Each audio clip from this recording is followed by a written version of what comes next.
நம்ம இந்தியாவில் காரில் இருக்க ஃபாஸ்டேகில் நான் காசு இல்லைனாலோ இல்லை பிளாக் லிஸ்ட்டாக இருந்தாலோ இல்லை ஃபாஸ்டேகே இல்லைனாலும் டபுள் தி ரேட் வந்து அங்கேயே கட்ட சொல்லிட்டு தான் நம்ம வண்டியை அலோவ் பண்ணுவாங்களே. பட் அமெரிக்காவில் அப்படி இல்லை.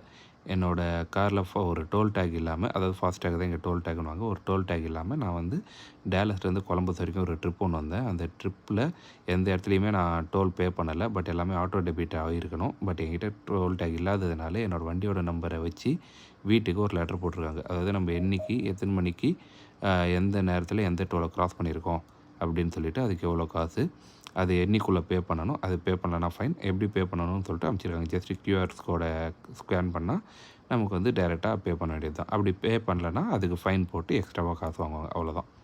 Very simple method. இதையும் நம்ம ஊரில் ஃபாலோ பண்ணால் எல்லாேருக்கும் கன்வீனியண்ட்டாகவே இருக்கும். தேவையில்லாமல் நம்ம எக்ஸ்ட்ரா பே பண்ண வேண்டிய அவசியம் கிடையாது. இது ஒரு நல்ல ஐடியான்றது என்னோடய ஒப்பீனியன். உங்களோட ஒப்பீனியன்றதும் நீங்கள் அப்படியே கமெண்ட்டில் சொல்லுங்கள். வீடியோ பிடிச்சிருந்தால் லைக் பண்ணுங்கள், ஷேர் பண்ணுங்கள், சப்ஸ்கிரைப் பண்ணுங்கள். தேங்க்யூ.